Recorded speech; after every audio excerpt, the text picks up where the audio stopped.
Hello students, welcome to the channel. आज की इस वीडियो में हम आपके क्लास 8 का चैप्टर 4 जिसका नाम इंडस्ट्रीज है उसको देखने वाले हैं, ठीक है।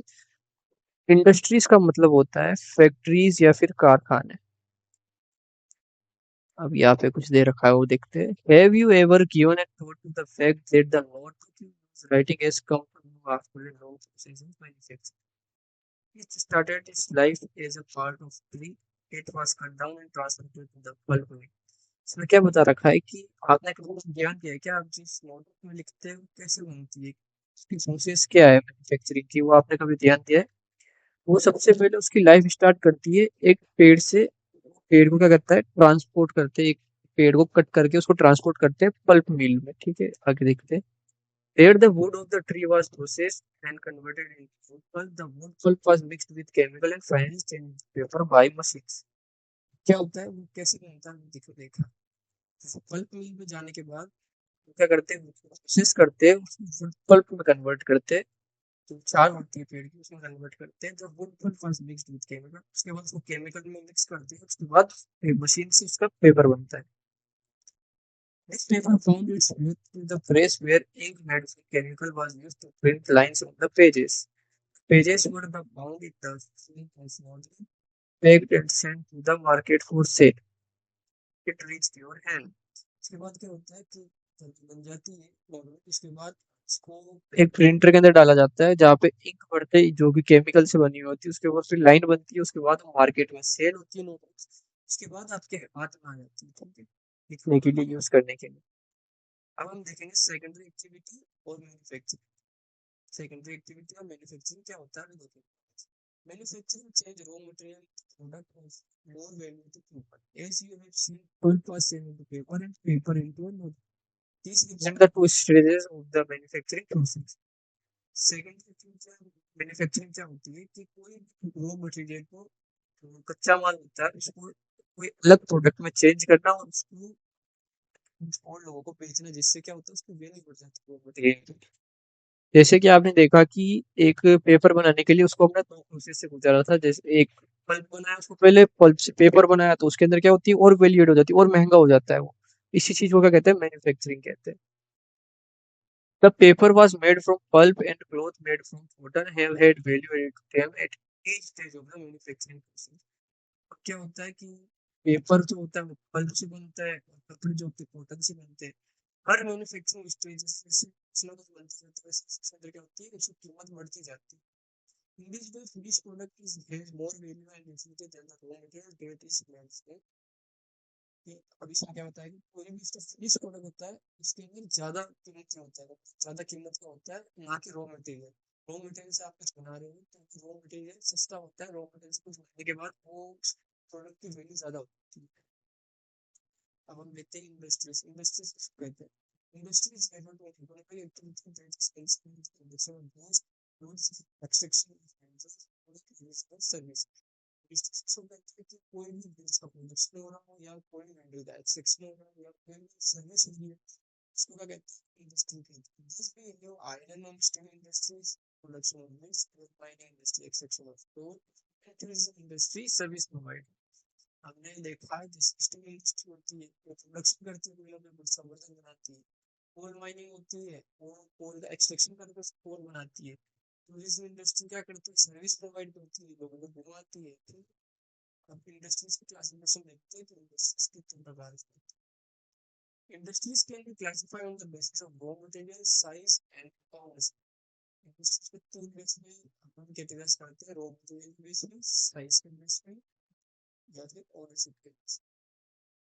अब रॉ मटेरियल के बेस पे कैसे इंडस्ट्रीज को क्लासिफाई करते हैं वो देखते हैं, रॉ मटेरियल का भी क्या क्या आता है। इंडस्ट्रीज में भी agro based, mineral based and marine based और फॉरेस्ट बेस्ड। इंडस्ट्रीज कितने रॉ मटेरियल कितने प्रकार की होती है, एग्रो बेस्ड हो सकती है, मिनरल बेस्ड हो सकती है, मैराइन बेस्ड हो सकती है, फॉरेस्ट बेस्ड हो सकती है। चार प्रकार की हो सकती है raw material. Depending on the type of raw material, agro-based industries is plant and animal based, but is their raw material food processing, vegetable, textile, dairy products, and dairy industries are example of agro-based industries. अब agro-based industries क्या होता है कि जो मतलब plant या animal को use करती है उसके रॉ मटेरियल के लिए। के अंदर से मतलब कोई ना कोई रॉ मटेरियल यूज करती है प्लांट का या एनिमल का। उसको क्या कहते हैं, एग्रो बेस्ड इंडस्ट्रीज कहते हैं। जैसे कि फूड प्रोसेसिंग। फूड प्रोसेसिंग मतलब कोई भी जैसे फ्रूट तोड़ के लाए, उसको आप पैकिंग करके उसको फिर बाजार में बेच रहे हो, तो वो फूड प्रोसेसिंग होगी। वेजिटेबल ऑयल, कोई भी सब्जी का जो तेल निकलता है, जैसे मूंगफली का तेल निकल रहा है, उसको भी एग्रो बेस्ड इंडस्ट्रीज के अंदर ही एक्सट्रैक्ट करा जाता है। कॉटन टेक्सटाइल हो गई, कपड़ों वाली जो टेक्सटाइल होती है वो, या फिर डेयरी प्रोडक्ट, ये सब क्या होगा, एग्रो बेस्ड इंडस्ट्रीज के एग्जाम्पल। इसके अंदर एग्रीकल्चरल प्रोडक्ट या फिर एनिमल की जो भी चीजें होती है वो यूज करते हैं raw material. Mineral based industries क्या होता है, mineral based industries are the primary industries that use mineral ore as their raw material. The product of these industries feed other industries. Iron made from iron ore is the product of mineral based industries. This is used as raw material for the manufacture of a number of other products such as a heavy machinery, building material, railway coaches. Mineral based industries इसका जो primary जो source होता है वो होता है mineral ओर। जैसे कोई भी आयरन ओर हो गया, आयरन ओर को एक्सट्रैक्ट करके जो आयरन बना रहे वो इसका रॉ मटेरियल होता है आयरन ओर। ये मिनरल बेस्ड इंडस्ट्रीज के काम होते हैं। मिनरल बेस्ड इंडस्ट्रीज के अंदर जो भी प्रोडक्ट फाइनल प्रोडक्ट बनता है वो क्या होता है, दूसरे इंडस्ट्रीज में काम होता है। जैसे कि कोई भी हेवी मशीनरी, ट्रैक्टर या कार वगैरह बनाने के लिए, या कोई भी बिल्डिंग का मटेरियल बनाने के लिए, कोई बिल्डिंग बनती है उसके अंदर सरिया वगैरह लगता है, वो सब बनाने के लिए मिनरल बेस्ड इंडस्ट्रीज प्रोड्यूस करती है उसके साथ रॉ मटेरियल से। अब हम देखेंगे मराइन बेस्ड इंडस्ट्रीज क्या होता है। Marine based industries use product from the sea, ocean and as raw material. Industries processing sea food और manufacturing fish oil are some examples. Marine based industries कहाँ से अपना रॉ मटेरियल यूज लेती है, सी से या ओशन से, समुद्र से। ठीक है, इसके अंदर क्या होता है, जो सी फूड होता है, जैसे मछली हो गई, क्रेब हो गया, केकड़ा होता है, वो ये सी फूड वगैरह को ये मतलब रॉ मटेरियल की तरह से यूज करते हैं और इनको पैकिंग करते हैं और फिर बाजार में सेल करते हैं। या फिर फिश ऑयल हो गया, ये सब मेराइन बेस्ड इंडस्ट्रीज के एग्जाम्पल है। ये forest based industries. Forest based industries utilize forest produce as raw material. The industries associated with forest are pulp and paper, pharmaceuticals, furniture and buildings. Forest based industries में क्या होता है कि जो भी इनका रॉ मटेरियल होता है वो फॉरेस्ट से आता है, जंगलों से आता है। और ये क्या क्या बनाते हैं, पेपर बनाते हैं। जैसे पेपर के लिए पेड़ चाहिए होता है तो वो जंगल से आता है। या कोई भी फार्मेसी की दवाई होती है, जैसे कोई भी मेडिसिन हो गई, उसके लिए जो पेड़ की जड़ी बूटियां वगैरह चाहिए होती है वो फॉरेस्ट से आती है। या कोई फर्नीचर बनता है उसकी लकड़ियां, या कोई बिल्डिंग स्ट्रक्चर बन रहा है उसकी लकड़ियां फॉरेस्ट बेस्ड इंडस्ट्री से ही आती है। अब हम देखेंगे क्लासिफिकेशन इंडस्ट्रीज का साइज के बेसिस पे। साइज के बेसिस पे, ठीक है। This refer to the another amount of capital invested, number of people and employed and the volume of production. इसके अंदर क्या होता है कि कोई भी मतलब उसकी साइज के ऊपर, जैसे कैपिटल, इसमें पैसा कितना लगा है, या फिर इसके अंदर वर्कर कितने हैं, मजदूर कितने काम करते हैं, या ये कितना सामान एक दिन में प्रोड्यूस करती है, उसके बेस पे इसका क्लासिफिकेशन हो रहा है। Based on size industries can be classified into small scale and large scale industries. अब साइज के बेसिस पे ये दो तरह की होती है, एक तो स्मॉल स्केल और एक लार्ज स्केल होती है। Cottage or household industries are type of small scale industries where the product are manufactured by hand by artisans. इसमें स्मॉल स्केल इंडस्ट्री का एग्जांपल क्या है, कॉटेज और हाउस होल्ड इंडस्ट्रीज होती है, जो कि एक स्मॉल स्केल इंडस्ट्री होती है। इसके अंदर क्या होता है कि जो भी प्रोडक्ट होता है वो अपने हाथ से बनाया जाता है। कोई भी आर्टिसन इसको अपने हाथ से बनाता है। जैसे झाड़ू बनती है अपने घर पे ही बनती है वो, मतलब कोई भी उसको घर पे बना सकता है छोटे से उसको, मतलब इतना ज्यादा कोई तामझाम करने की जरूरत नहीं होती, बड़ी कोई बिल्डिंग नहीं चाहिए उसके लिए। उसको स्मॉल स्केल इंडस्ट्री कहते हैं। Basket weaving, pottery and other handicraft are example of cottage industry. अब इसके एग्जांपल क्या है, बास्केट वीविंग मतलब जो वो बास्केट बनाते हैं ना जो बेम्बू से, उसको बास्केट वीविंग बोलते हैं। पोटरी मतलब मटके बनाने की जो भी कला होती है वो सब मतलब आप छोटी सी जगह पे कर सकते हैं। Small scale industries use lesser amount of capital and technology as compared to the large scale industries that produce large volume of products. और स्मॉल स्केल इंडस्ट्री में क्या होता है कि कैपिटल मतलब पैसा कम लगता है, टेक्नोलॉजी भी कम लगती है, टेक्नोलॉजी इतनी हाई नहीं चाहिए होती है इतनी कि लार्ज स्केल इंडस्ट्रीज में चाहिए होती है। और इसका प्रोड्यूस भी कम होता है, इतना ज्यादा प्रोड्यूस नहीं करती। Investment of capital is higher and the technology used is superior in large scale industries. इसके विपरीत होती है large scale industries. Large scale industries में क्या होता है, जो पैसा होता है वो बहुत ज्यादा लगता है, टेक्नोलॉजी भी बहुत ज्यादा लगती है, और जिसका प्रोडक्शन होता है वो भी बहुत ज्यादा होता है। Silk weaving and food processing industries are small scale industries. Production of automobile and heavy machinery are large scale industry. अब जो सिल्क वेविंग हो गया मतलब जो रेशम होता है उसको निकालने की जो प्रोसेस होती है वो क्या होती है, स्मॉल स्केल इंडस्ट्रीज होती है। या फूड प्रोसेसिंग, कोई भी अचार वगैरह का बिजनेस हो गया वो क्या होता है, स्मॉल स्केल इंडस्ट्रीज में आता है। और प्रोडक्शन ऑफ ऑटोमोबाइल, कोई भी जैसे बाइक या कार का जो प्रोडक्शन होता है वो किसमें आता है, लार्ज स्केल इंडस्ट्री में। या कोई भी हेवी मशीनरी बन रही है उसका भी प्रोडक्शन लार्ज स्केल इंडस्ट्रीज में आएगा। अब हम देखेंगे ओनरशिप के बेसिस पे इंडस्ट्रीज को। Industries can be classified into private sector, state-owned or public sector, joint sector and cooperative sector. Ownership के बेसिस पे किस किस में होती है, प्राइवेट सेक्टर में हो सकती है इंडस्ट्रीज, या स्टेट सेक्टर में हो सकती, स्टेट ओन्ड हो सकती है, या पब्लिक सेक्टर हो सकती है, या जॉइंट सेक्टर या कोऑपरेटिव सेक्टर हो सकती है ओनरशिप के बेसिस पे इंडस्ट्रीज। सबसे पहले देखते हैं private sector industries. Private sector industries are owned and operated by individual or a group of individuals. Private sector industries क्या होती है कि कोई भी एक ग्रुप के द्वारा या फिर एक सिंगल जने के द्वारा को मतलब ओवन किया जाता है। उसका ओनर कौन होता है, एक सिंगल जना होता है, कोई भी एक ही पर्सन होता है। The public sector industries are owned and operated by the government such as Hindustan Aeronautics Limited and Steel Authority of India Limited. अब पब्लिक सेक्टर क्या होता है, ये इसको ऑपरेट कौन करता है, पब्लिक सेक्टर उसका ओनर कौन होता है, गवर्नमेंट होती है। कोई भी जगह की जो गवर्नमेंट होती है वो उसको ओन करती है। इसका एग्जांपल दे रखा है हिंदुस्तान एरोनॉटिक्स लिमिटेड, एक कंपनी का नाम है। या फिर steel authority of India limited, ये दोनों क्या, स्टील, ये दो आपको नाम बताए दोनों, ये पब्लिक सेक्टर इंडस्ट्री है इंडिया के अंदर। अब हम देखेंगे joint sector industries. Joint sector industries are owned and operated by the state and individual और a group of individual. Joint sector में क्या होता है कि इसको एक प्राइवेट बंदा भी ओनर होता है इसका, और गवर्नमेंट का कोई आदमी भी इसका मतलब होता है, वो ओनर होता है। दोनों के ग्रुप मिलन से चलती है ये, दोनों का मिक्सचर होता है इसमें, गवर्नमेंट भी होती है इसके अंदर इन्वॉल्व और प्राइवेट भी होता है। मारुति उद्योग limited is an example of joint sector industry. ये मारुति उद्योग लिमिटेड है, ये इसका एक एग्जांपल है जॉइंट सेक्टर इंडस्ट्रीज का, ठीक है।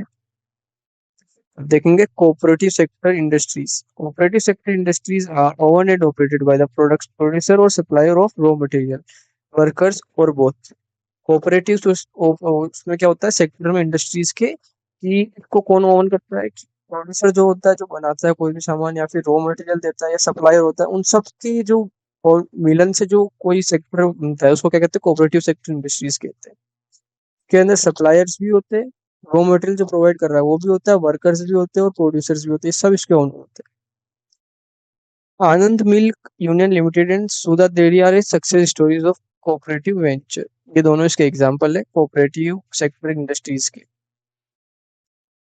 अब factor affecting location of industries, जैसे क्या फैक्टर है जो इंडस्ट्रीज की लोकेशन को अफेक्ट करते हैं। के अंदर सबसे पहले होता है raw material. Raw material easily मिलना चाहिए एक फैक्ट्री को, तो पावर मिलनी चाहिए, अगर पावर नहीं मिलेगी तो मशीन्स काम नहीं करेगी। उसको लेबर अच्छे से मिलना चाहिए, चीप लेबर मिलना चाहिए, सस्ते लेबर मजदूर मिलना चाहिए। कैपिटल अच्छा होना चाहिए उसका, उसको मतलब पैसा अच्छा लगना चाहिए, उसमें पैसा अच्छा मिल रहा हो। मार्केट अच्छा होना चाहिए, मार्केट पास में होना चाहिए जिससे कि वो बन के उसकी ट्रांसपोर्ट में कॉस्ट कम आए, उसको जल्दी से बेचा जा सके प्रोडक्शन को। लैंड अच्छी होनी चाहिए, जगह अच्छी होनी चाहिए, वहाँ की ट्रांसपोर्ट होना चाहिए जिससे कि एक जगह से दूसरी जगह पे उसको सामान को ट्रांसफर करा जा सके। The factor affecting the location of industries are the availability of raw material, land, water, labor, power, capital, transport and market। जो कि आपको मैंने अभी सब ये सब बताया, इन सब के बारे में बताया गया है कि इन सब का अवेलेबल होना बहुत जरूरी है। Industries are situated where some or all of these factors are easily available। Industries कहाँ पे होती है, जो भी ये जितने फैक्टर बताए हुए हैं ये सब इजीली अवेलेबल हो ऐसी जगह पे इंडस्ट्रीज खुल सकती है आराम से।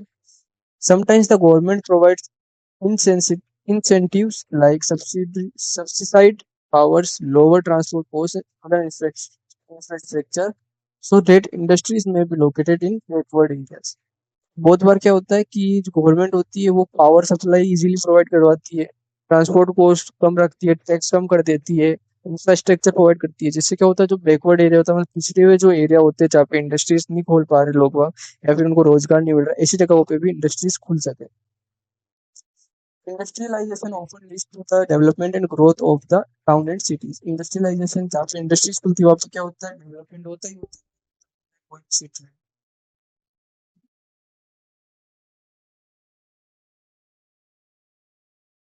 आगे हम देखते हैं इंडस्ट्रियल सिस्टम क्या होता है।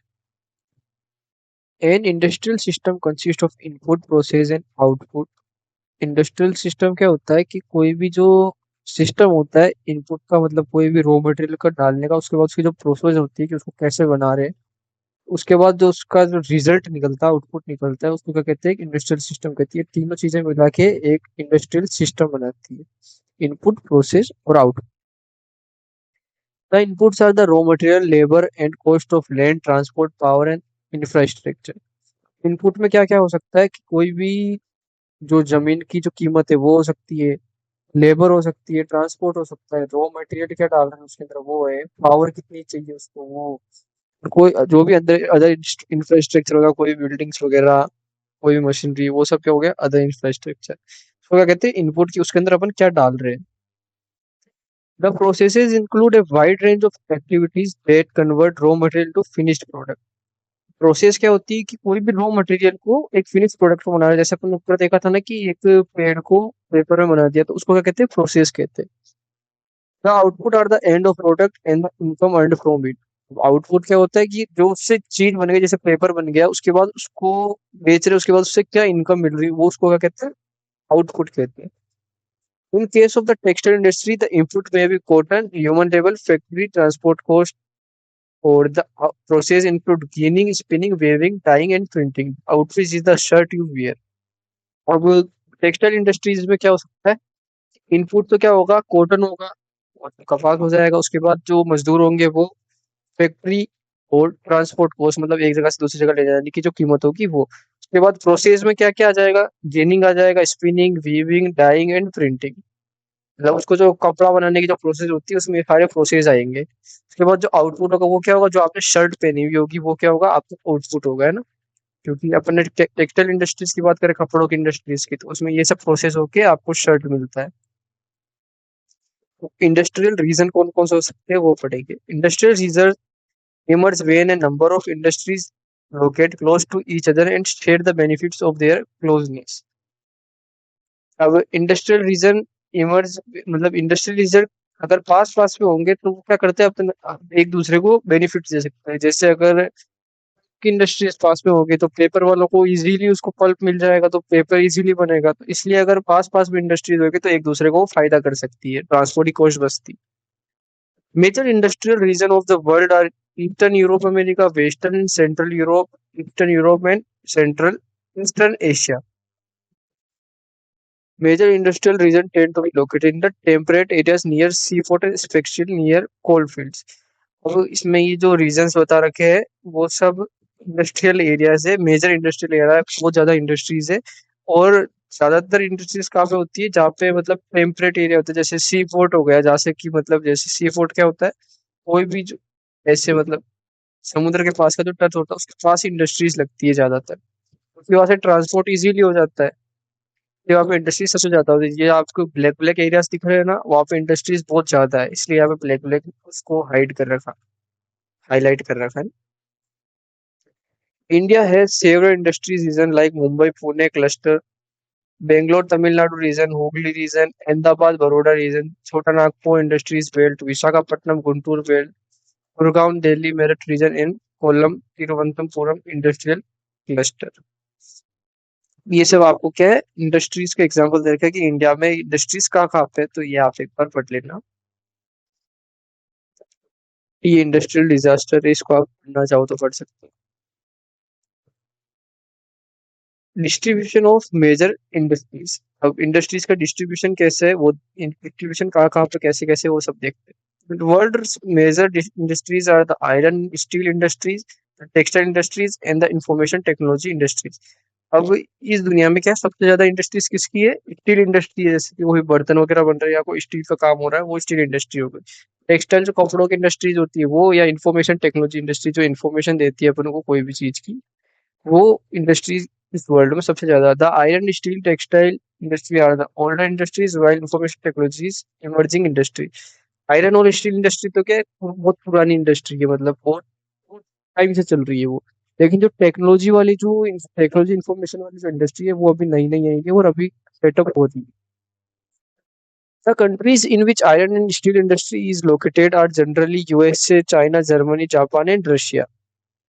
अब स्टील इंडस्ट्रीज कहाँ पे होती है? जर्मनी, यूएसए, चाइना और जापान और रशिया में होती है, ठीक है। Textile industries is concentrated in India, Hong Kong, south Korea, Japan, Taiwan.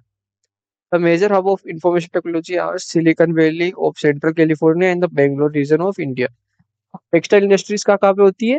Hong Kong में होती है, इंडिया में होती है, जापान में होती है, साउथ कोरिया में होती है और ताइवान में। और जो इंफॉर्मेशन टेक्नोलॉजी जो इंडस्ट्री अपन ने देखी थी वो कहाँ पे मेजरली मिलती है? Silicon valley of central California में, कैलिफोर्निया की सिलिकॉन वैली में, बेंगलोर के जो कि इंडिया के अंदर है। ये दो जगह पे अभी information technology industries high level पे मिलती है अपन को। अब हम देखते हैं सबसे पहले iron and steel industries. Like other industries, iron and steel industries to compromise various input process and outputs. This is a feeder industries whose produce products are used as raw material for other industries. अब हमने देखा था दूसरी industries में भी input processes और output की जो फॉर्म में इंडस्ट्रीज चलती है, तो इसमें भी सेम प्रोसेस है। और इसका जो प्रोड्यूस होता है, जो इसका प्रोडक्ट फाइनल प्रोडक्ट निकलता है, वो क्या करता है, दूसरी इंडस्ट्रीज के अंदर रॉ मटेरियल की तरह काम आता है। The inputs for the industry include raw materials such as iron ore, coal, limestone, along with labor, capital, site, and other infrastructure. The process of converting iron ore into steel involves many stages. इसमें क्या होता है, iron iron और कोल, limestone, ये सब इसके क्या होते हैं, रॉ मटेरियल। लेबर कैपिटल जो पैसा होता है, या मजदूर हो गए, कोई भी साइट हो गई, मशीन्स हो गई, ये सब इसके क्या हो गए, रॉ मटेरियल हो गए। आयरन ओर को स्टील के अंदर कन्वर्ट करना, इसके अंदर स्टेजेस होती है, ठीक है, वो देखेंगे। The raw material is put in the blast furnace where it undergoes melting. It is then refined. The output often is steel, which may be used by other industries as raw material. अब steel कैसे बनता है iron ore से, वो बताया हुआ है कि सबसे पहले इसको ब्लास्ट फर्नेस होता है, एक मतलब बहुत बड़ी भट्टी होती है, उसके अंदर डालते हैं। उसके बाद ये स्मेल्ट होता है, पिघलता है, उसके बाद इसको रिफाइन करते हैं, साफ करते हैं। उसके बाद ये दूसरी इंडस्ट्रीज के अंदर रॉ मटेरियल की तरह काम आता है। क्या काम आता है? Steel. Steel is tough and it can be easily shape, cut और मेड इनटू वायर। स्टील से क्या बनते हैं? वायर्स भी बनते हैं। Special alloy of steel can be made by adding small amount of other metals such as aluminium, nickel and copper. Alloys give steel unusual hardness, toughness और ability to resist rust. अब steel का कहाँ काम आता है कि इसके अंदर क्या करते हैं, स्टील के अंदर कि इसको और अच्छा बनाने के लिए इसके अंदर थोड़ा एल्यूमिनियम, निकल या कॉपर जैसे धातु मिला देते हैं। इससे क्या होता है, थोड़ा बन जाता है। जैसे स्टील क्या होता है, थोड़ा नाजुक होता है, तो इसको हार्ड बनाने के लिए इसके अंदर ये सारी धातुएं मिलाते हैं, जिससे ये थोड़ा हार्ड हो जाए और इसके ऊपर जंग वगैरह भी नहीं लगे, उसके लिए स्टील के अंदर ये सब चीजें मिलाते हैं। Steel is often called the backbone of modern industries. Steel को मतलब मॉडर्न इंडस्ट्रीज, जो आज की जो तकनीकी नई इंडस्ट्रीज है उसके लिए रॉ मटेरियल बैकबोन बोलते हैं आज की नई इंडस्ट्रीज के लिए स्टील को, क्योंकि सबसे ज्यादा स्टील काम आता है हर इंडस्ट्री में, तो आप याद रखना। Almost everything we use is either made up of iron or steel or has been made with tools, machinery of these metals. Ships, trains, trucks, and autos are made largely of steel. Even the safest pin and needles you use are made of steel. आज की दुनिया में हम देखेंगे तो जैसे सब कुछ, हर कुछ चीज मतलब स्टील या आयरन से बनी हुई है।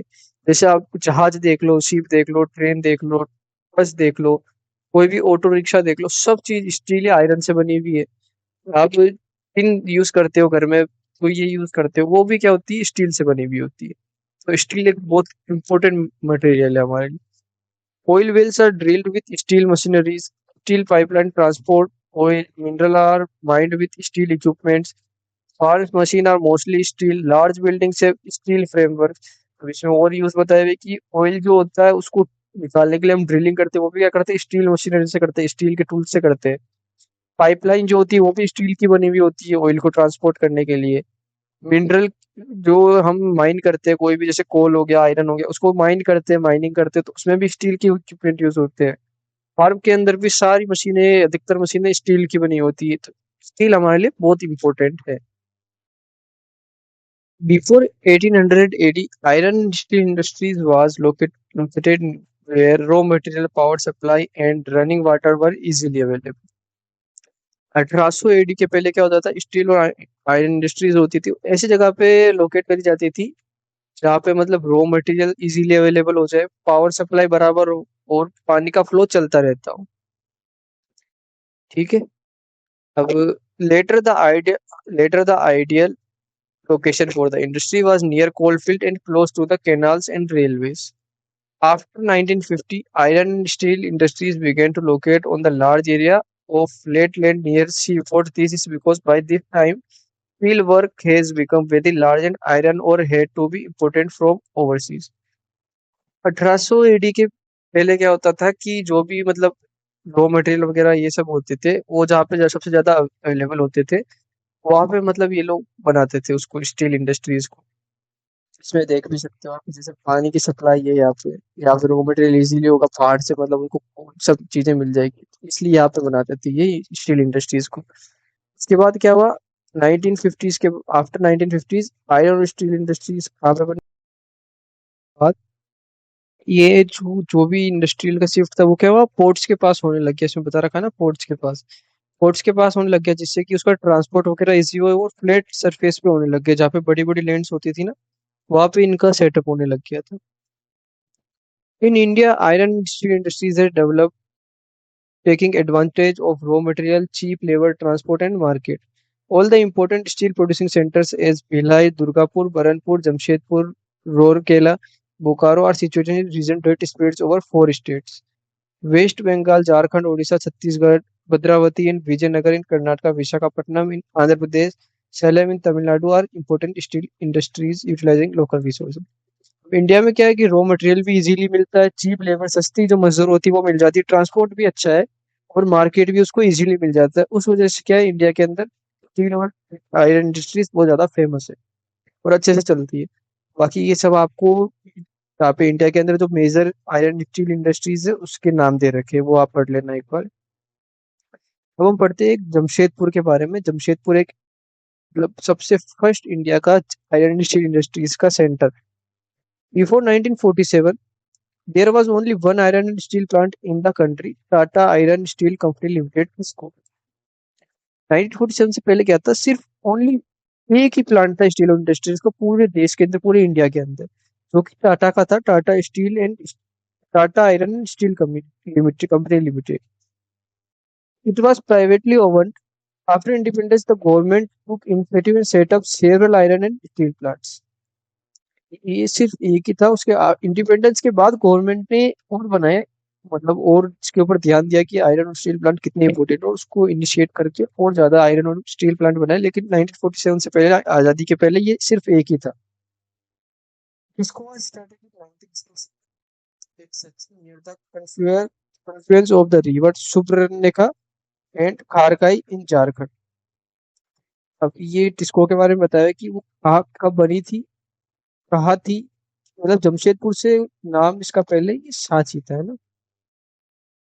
और एक इन दोनों रिवर के पास में बनी हुई थी, क्योंकि एक तो झारखंड में है, एक रिवर ये है, इन दोनों रिवर के पास में बनी हुई थी, है ना ये। इसको later on Sanchi was renamed as Jamshedpur. और जो इसका जो ये पहले का नाम था सांची, इसके बाद इसका नाम क्या रखा गया, जमशेदपुर, क्योंकि वो उसकी टिस्को की वजह से बहुत फेमस हो गई थी। और इसका जो मालिक था उनका नाम जमशेद चाहता था, इस वजह से उसका जमशेदपुर नाम रखा गया। Geographically, Jamshedpur is the most convenient iron and steel industry in the country. अब जियोग्राफी लोकेशन भी उसकी बहुत अच्छी थी, इसलिए उसको सबसे बेस्ट जगह कहा गया है कि आयरन स्टील इंडस्ट्रीज की। ये उसकी लोकेशन, जैसे आप देख सकते हैं कि आजू बाजू तो पूरी ये रिवर जा रही है, यहाँ पे टाटा का स्टील वर्क का प्लांट है, और यहाँ पे रेलवे स्टेशन है पास में। Ranchi was chosen to set up the steel plant for several reasons. This place was only 32 kilometers away from Kalimati Kalimati station on the Bengal Nagpur railway line. अब इसके लिए बहुत सारे रीजन थे कि उसको वहीं पे ही क्यों बनाया गया, जमशेदपुर में ही क्यों बनाया गया, क्योंकि के 32 किलोमीटर के पास ही एक रेलवे स्टेशन था, और यहाँ पे आयरन और इजीली मिल जाता था, कोल इजीली मिल रहा था, मैग्नीज डिपॉजिट इसके अच्छे थे, और कोलकाता भी इसके पास में ही था, जो कि एक बहुत बड़ा मार्केट है जहाँ पे ये सेल कर सकते हैं, इनकी जो भी स्टील निकलेगी वो। इसको gets coal from Jharia coal fields, उसको कोल भी इजीली मिल रहा था इस जगह पे। आयरन और इजीली मिल रहा था, लाइमस्टोन डोलोमाइट मैग्नीज ओडिशा से मिल रहा था उसको इजीली, और छत्तीसगढ़ से भी।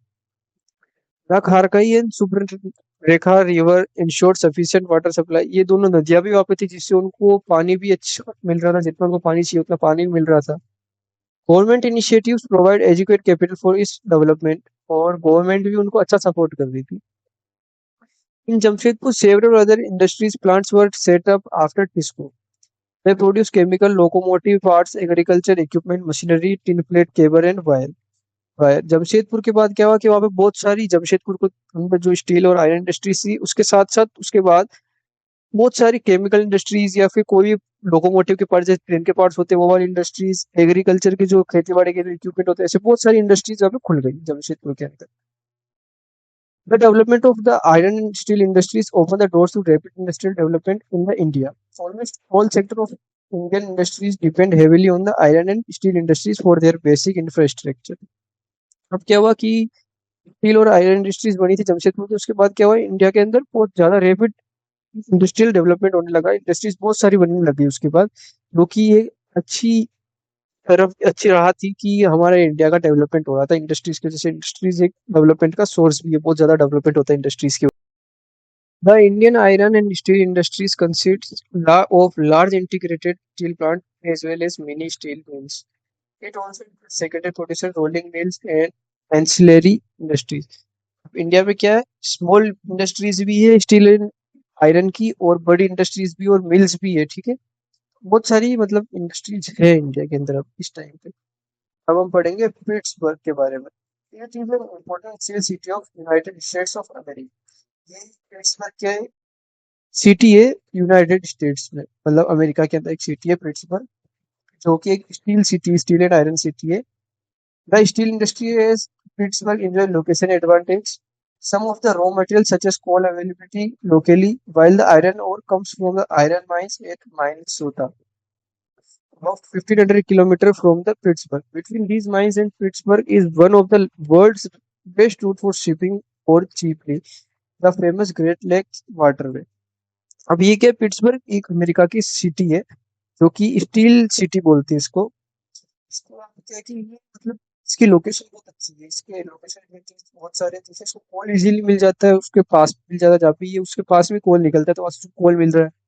आयरन और इसको क्या 1500 किलोमीटर दूर है, इसको लाना पड़ता है माइनसोटा से, एक सिटी है वहां पे, वहां 1500 किलोमीटर दूर है उससे, तो वहां से वो आयरन और लेके आते हैं पिट्सबर्ग। वो और उसको मतलब एक वर्ल्ड्स बेस्ट रूट है वहां पे, उससे वो चीपली मतलब वो सस्ते के अंदर उसको ट्रांसपोर्ट कर सकते हैं, तो उसकी लोकेशन बहुत अच्छी है कुल मिला के। वो मतलब पानी के थ्रू उसको वहां पे ट्रांसपोर्ट करते हैं आयरन को, great lakes of waterway की। Trains take the ore from Great Lakes to the Pittsburgh area. The Ohio, the Monongahela and the Allegheny River provide adequate water supply। और वहां पे क्या है, इसकी लोकेशन के हिसाब से इतनी सारी वहां पे रिवर्स भी है, जो इसको अच्छे से वाटर सप्लाई भी दे देती है, क्योंकि इंडस्ट्रीज के अंदर पानी बहुत जरूरी है। Today very few of the largest steel mill are in Pittsburgh itself। They are located in the beginning of the Monongahela and Allegheny River about Pittsburgh and along the Ohio River below it। Finished steel in is transported to the market by both land and water routes।